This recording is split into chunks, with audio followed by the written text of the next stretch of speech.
everyone, and welcome. Today we're going to learn a secret language. It's the language your own body speaks when a new life might just be beginning. You know, it's a story that starts way, way before any test can give you an answer. So let's figure out how to read that very first chapter together. Seriously, what if, right this second, your body is trying to tell you something huge? We're about to tune into those first really faint whispers and finally understand what they actually mean. So, where does this whole story really, truly begin? Well, it's not with a missed period. Not at all. It starts with this single, tiny event that happens just moments after conception is successful. This is the very, very first clue. Okay, so this first signal, it's called implantation bleeding. As that fertilized egg snuggles into the uterine lining, it can cause a tiny little disruption, and that might release a small drop or two of blood. It's definitely not a period. Think of it more like the very first quiet hello from a potential new life. But here's the twist. Everyone talks about this sign, right? But what if I told you that you could completely miss it, even if everything is going perfectly inside your body? I mean, listen to this because it's so important. Our source says, I swear to God, with my 3 children, I never saw the drops of blood. But it has to happen, even if you don't see it. So you might not see it. Maybe it's just too light or it happens while you're sleeping. The key thing to remember is not seeing it means absolutely nothing. The event happens inside, but you don't have to witness it for it to be real. Okay, so once that first signal is sent, a powerful new hormone starts flooding your system, and it starts sending its own messages. And the first place you might notice these whispers? Your breasts. You might just get this noticeable feeling of weight or fullness, or they could become super tender to the touch. You might even start to see these faint blue veins showing up, which is just your body increasing blood flow to the area. And the areola, that area around the nipple, it could even start to get a little darker. These are all signs your body is gearing up for a big new job. You know, our source actually gives us a really practical way to check this. Just follow the steps on the screen, and when you gently press on your breast, you might feel a small, firm, circular little mass inside. The source calls it a duera, which literally means little circle. It's a real, physical sign that hormones are getting the milk ducts ready. Okay, let's talk about the signs that happen deep inside. And honestly, these can be the most confusing of all, because a lot of the time, they feel just like your period is right around the corner. This is so important to get. Period pain is usually that familiar, dull ache we all know. But early pregnancy cramps, they can feel different. The source describes it less like an ache and more like a kettling pressure deep down in your lower abdomen. And here's the real kicker.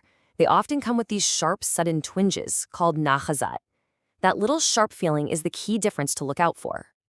All right, let's talk about discharge. First off, not everyone notices an increase, and that is totally fine.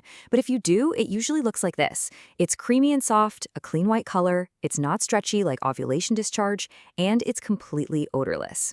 It's just your body's way of creating a little protective barrier for the uterus. Okay, now listen closely to this one. The source describes this super specific sensation it calls anoxa. It's a sudden, sharp little prick or twinge from inside the vagina. It's not a cramp, it's more like a distinct poke. And this is considered one of the most direct signals that implantation could be happening that very moment. So those new hormones don't just work in one spot. They set off a whole chain reaction of changes throughout your entire system. And this is where things can start to feel a little wild. Yeah, welcome to the hormonal roller coaster. So one minute, you might find yourself just welling up with tears over, well, pretty much nothing, feeling this wave of emotion that just came out of nowhere. And then the next, you could be laughing at something that isn't even funny. Your moods can just swing like crazy because your entire hormonal landscape is literally being redrawn. It's a classic sign, even if it is a bit confusing. And it doesn't stop there. Other really surprising clues can include your urine smelling different. Yeah, I know it's weird, but almost like chemicals or iron. A constantly dry mouth that makes you super thirsty. Frequent headaches, which can be from increased blood volume. And a deep, deep feeling of exhaustion. So we have all these different clues, right? These whispers and signals from all over the body. Now, let's kind of weave these final threads together and see the whole picture. Okay, if you remember one thing from all of this, let it be this. So many of these signs, the cramps, the fatigue, the sore breasts, they can feel exactly like your period is about to start. That's why it's so easy to miss the story your body is trying to tell you. The real trick is learning to spot those small, subtle differences we've been talking about. And to round it all out, keep an eye out for a persistent feeling of just queasiness, even if you're not actually being sick. Some women feel a strange twitching or a spasm in the vaginal area. Constipation is also super common, since those new hormones slow your digestion way down. And that fatigue we mentioned, it can be totally overwhelming, a feeling of being so drained that all you want to do is sleep. In the end, this is about more than just checking symptoms off a list. It's about being deeply in tune with your own body. Our source ends with this really powerful reminder. During this time of waiting and wondering, you have to be your own biggest champion. Take care of yourself, really listen to what your body needs, and protect this incredible potential new life. So the story is being written right now, inside of you. These are the first sentences, the opening lines. The only question is, now that you know the language, are you ready to listen?